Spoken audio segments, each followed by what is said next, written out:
A o tome koliko je u Srbiji razvijen IT sektor i šta se na tom polju dešava i u Evropskoj uniji, koji su generalno trendovi, razgovaram sa našim gostom koji se nalazi u Bloomberg Adria studiju, Ellis, CEO svetske kompanije GDC Services. Mr. Ellis, thank you very much for your time. Welcome to Bloomberg Adria studio and welcome to Serbia. Thank you.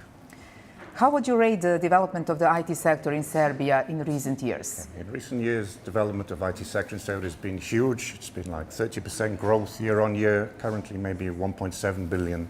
So it's been really varied between local startup companies, companies exporting to US and Europe, and major investments from US and European companies here, from simple services like service desk and customer support right the way through to development and high-end technology. So it's really been huge, yes.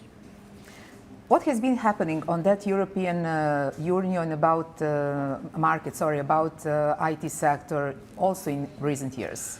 So in recent years, there's been a move, much more focus on digitalization. Some of the digital technologies like cloud, infrastructure as a service have become more secure, more accessible for all companies, not just expensive things for the big companies. And the market's become a lot more dynamic as well. So as before, there were huge IT outsource companies dominating the market. Now it's more about speed, how quickly you can implement something, how quickly a business can implement or automate a new process, given some new advantage. So it's become much more dynamic, and in a sense, it's become more localized as well. So there's always the dynamic in Europe between they want IT providers to be local, but they want the lowest cost, with this mix of where do they want Eastern European resources, including Serbia, and where to go further afield for lower cost. So I think that dynamic will continue, more fragmented and more based on speed of implementation as well as cost.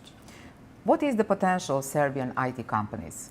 The potential is still huge. So Serbia has excellent technical education facilities, better than most countries. People have excellent soft skills, good language skills, not just English, but German and French, etc. as well. And it's a question of how Serbia can build on those advantages, because there's lots of resource shortages in IT in Europe and in US.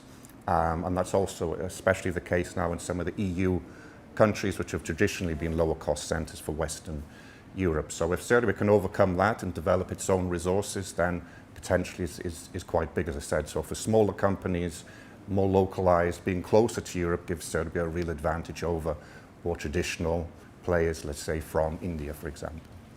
You also have 20 years of experience delivering projects and services to clients in the retail sector, including large application transformation programs. What are the trends now?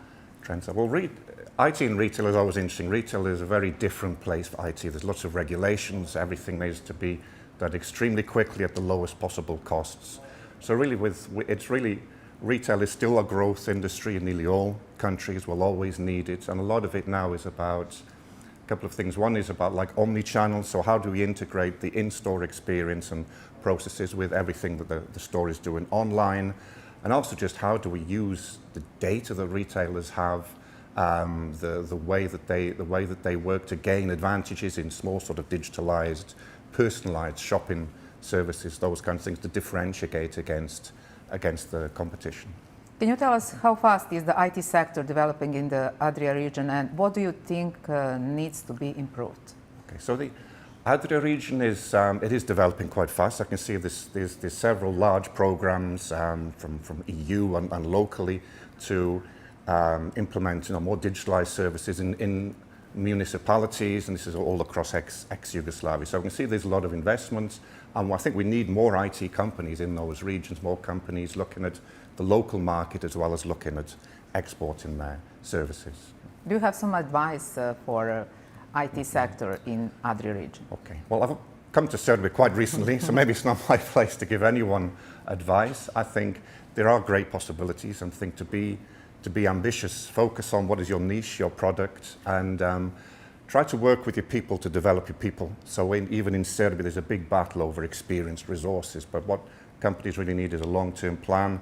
Bring people in from university, look at some of the, bring people in from outside Serbia, and then invest in them, develop them, and then develop how you differentiate it in the market. And there's big potential both working for projects in the local market as well as for European and US customers remotely.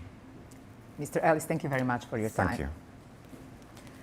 Poštovani gledaoci, bio je to gospodin Chris Ellis, CEO kompanije, globalne kompanije GDC Services.